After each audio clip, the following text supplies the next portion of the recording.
मालदीव के राष्ट्रपति मोहम्मद मोइजू की वजह से वहां की संसद अखाड़ा बन चुकी है।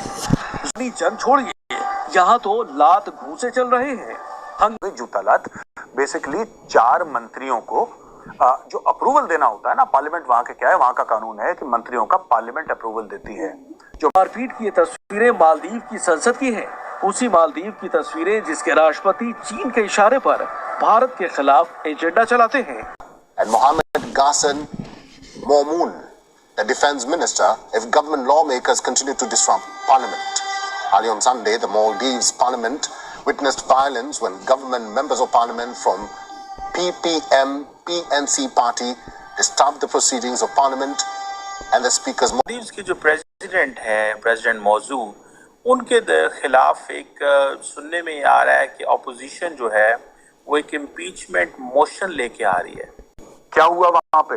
दे जूता लात दे पटक। अच्छा, इसके पीछे भी कहानी है और जरूरी है कि मैं कहानी आपको बताऊं और दोबारा बताऊं। उन्होंने एक इंडिया फ्रेंडली जो प्रेसिडेंट थे इब्राहिम मोहम्मद सोलेह को हराया और लेकर लौटे थे चीन से, लेकिन लौटे तो क्या हुआ कि इन्हीं के यहाँ के अपोजिशन लीडर्स उनकी बातें मानने से इनकार कर दिए। लोग है कि इंडिया अपनी टूरिज्म को बहुत अच्छा कर रहा है, उनसे हमें ये चीज सीखनी चाहिए और हमें अपनी टूरिज्म को बहुत आगे जो है ना पहुंचाना लेके जा। अपोजिशन भारत समर्थित है और ये अपनी कैबिनेट में 4 लोगों को पीपल्स मजलिस से निकालकर कैबिनेट बनाना चाहते हैं। ऐसी स्थिति में जब वोट हुआ तो अपोजिशन और इनकी तरफ यानी कि मोइजू की पार्टी के लोगों के बीच में मारधाड़ हो गई। आप हेलो दोस्तों, जय हिंद। एक नए अपडेट के साथ आपका बहुत बहुत स्वागत है। तो दोस्तों, मालदीव्स एक बार फिर ट्रेंड में है। जैसा कि आपने देखा कि 3-4 हफ्ते पहले मालदीव्स को लेके बहुत सारी बातें सामने आई थी। मोदी जी ने एक छोटी सी ट्वीट की थी लक्षद्वीप से और उसी ट्वीट को लेकर पूरा हंगामा मच गया था। किस तरीके से मालदीव्स के जो सांसद थे और वहाँ की जो पार्टी है, जो रूलिंग पार्टी है, उसके कुछ थे मिनिस्टर्स, उन्होंने ट्वीट किया और क्या क्या हुआ। ये सारी चीज़ें तो पुरानी हो गई, आपको पता ही है। फिर भारत की तरफ से उनको बायकॉट किया गया और किस तरीके से अपने ही देश में फजीयत हो गई। मालदीव्स के प्रेसिडेंट जिसका कि नाम मोहम्मद मोइजू है और अपने ही देश वाले, अपने ही अपोजिशन वाले उनका विरोध करने लगे और किस तरीके से कुर्सी उसकी खतरे में आ गई। और अब जो है एक बहुत ही इंटरेस्टिंग सा वीडियो निकल के आया है जिसमें वो खुद अब लात घूंसे खा रहा है अपने ही संसद में। बताया जा रहा है कि पहले जो रूलिंग पार्टी है उसके कुछ सांसद और जो विपक्षी पार्टी है उसके सांसद, इन दोनों में जो है पहले लात घूंसे चले और सब लोग बोल रहे हैं कि 2-2 हाथ जो है मोइजू के भी साथ उन्होंने कर लिए। तो अब आपने देखा कि किस तरीके से अपने ही देश में इसका खामियाजा भुगतना पड़ रहा है। और पहले इसने इंडिया आउट का campaign would deny approval to Ali Ihsan, who is the Home Minister, and Mohammed Ghassan Momun, the Defense Minister, if government lawmakers continue to disrupt Parliament.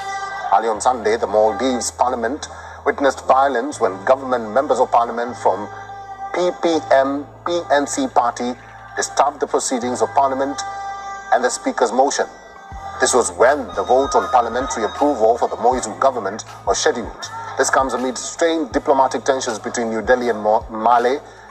President Moizu has asked New Delhi to withdraw its troops from the Maldivian waters. The Maldivian Democratic Party and the Democrats jointly issued a prayer.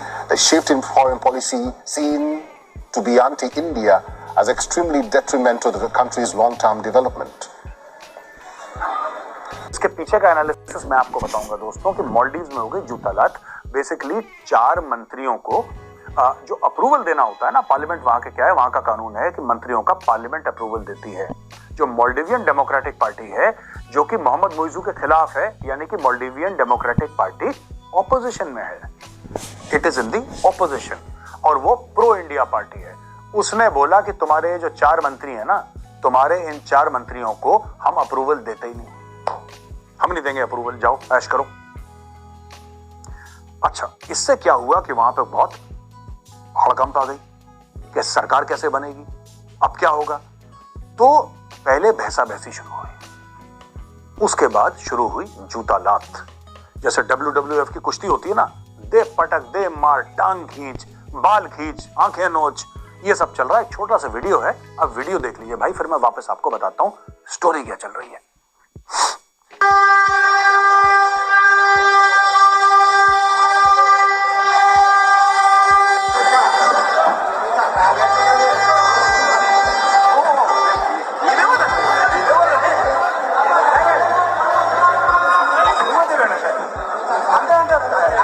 दोस्तों अब आपने देख लिया क्या हुआ वहां पे, दे जूता लात दे पटक। अच्छा, इसके पीछे भी कहानी है और जरूरी है कि मैं कहानी आपको बताऊं और दोबारा बताऊं और आप दोबारा सुने कहानी, तब आपको ये पता लगेगा बैकग्राउंड में ये जो खेला हो रहा है ना मालदीव्स में, ये खेला कौन करवा रहा है और क्यों हो रहा है। आपको ये बात पता है कि मालदीव्स का भारत के साथ बड़ा अच्छा रिलेशन था और आज से नहीं दशकों से, जब से मालदीव्स आजाद हुआ है तब से भारत के साथ इनका बिल्कुल डन वाला मामला है। और सबसे पहले जब मालदीव्स का कोई राष्ट्रपति बनता था तो पहले भारत जाता था, कहते थे भारत हमारे परम मित्र हैं भारतीय, तो वहां पे जाके मिलते थे, गले वाले मिलते थे, खाना पीना होना, जो भी अपनी डील साइन करनी, जो भी इनका कार्यक्रम होता था उसमें भारत सबसे पहले। अब क्या हुआ है, कुछ समय से चीन बीच में आ गया। चीन बीच में क्यों आया ये मैं आपको मैप पे समझा चुका हूं, लेकिन आज फिर बता देता हूं। चीन को है मालदीव्स की जरूरत, और ये जरूरत पिछले कुछ दिनों में और तेजी पकड़ ली है। चीन वैसे भी मालदीव्स पर कब्जा करना चाह रहा था, चीन वैसे भी मालदीव्स को इन्फ्लुएंस करना चाह रहा था, वहां की सरकार बना के अपने बंदे बैठाना चाह रहा था, ये चीन की मंशा थी, राइट। लेकिन जब से श्रीलंका ने चीन को दिखा दिया ठेंगा, वो जो जहाज है स्पाई शिप जिसके बारे में हमने आपसे बात करी थी, जो स्पाई शिप हमने बोला था चीन से आएगा, उस स्पाई शिप को श्रीलंका ने मना कर दिया, ये भी हम आपको बता चुके हैं। तो जब श्रीलंका ने मना कर दिया स्पाई शिप को, तो मरता क्या ना करता, उनको मालदीव जाना था। मालदीव्स में आ गई हरकत, मालदीव्स में आ गई तेजी कि अब जिन चाइनीज से हमने पैसा खाया है, शी जिनपिंग ने मोहम्मद मुइजू को टुकड़े फेंके होंगे, रोटी के टुकड़े, ले भाई बोटियां फेंकी होंगी, खा ले रोटी खा ले बोटी। अब वो बंदा अपनी लॉयल्टी प्रूव करना चाहता है अपने चाइनीज बाप को, he is trying to prove his loyalty, और लॉयल्टी के चक्कर में उसने एक बच्चे की जान ले ली भाई। ये वो नहीं है डायलॉग अक्षय कुमार का कि बच्चे की जान लो, इसने एक्चुअली एक बच्चे की जान ले ली। मालदीव्स के प्रेसिडेंट ने गलती ये कर ली कि उन्होंने एक एंटी इंडिया स्टांस लेके वो चाइना चले गए, पहले वो टर्की चले गए। देखिए, आपने कोई भी जो फैसला करना होता है ना, that should be in the best interest of the people of the country, that should not be popular. मुझे लगता है कि प्रेसिडेंट मौजूद जो है, he wants to be a popular leader, और इसलिए उन्होंने ये सारी की सारी ये जद्दोजहद कर रहे हैं कि वो एंटी इंडिया प्रो चाइना होने की कोशिश कर रहे हैं। ठीक है जनाब। अब जो इन्होंने प्रो चाइना हुए, उसकी वजह से मैं ये ज़ाती तौर पे समझ सकता हूँ कि इंडिया का जितना असर व सूख और इन्फ्लुएंस मालदीव्स के अंदर है, कोई भेद नहीं है कि इंडिया जो है वो प्रेसिडेंट मौजू को रिमूव करवा दे।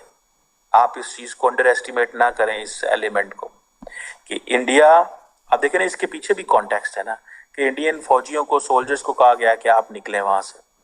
अच्छा, अगर वो सोल्जर्स वहाँ से निकलते हैं, जो उन्होंने डेडलाइन मार्च की आई थिंक दी हुई है, तो अब आप इमेजिन करें कि एक तो उन्होंने बड़ा स्टेप लिया, और वो स्टेप कब लिया, जब प्रेसिडेंट मौजू वापस आए, और वापस आते ही जो प्रेसिडेंट का आई थिंक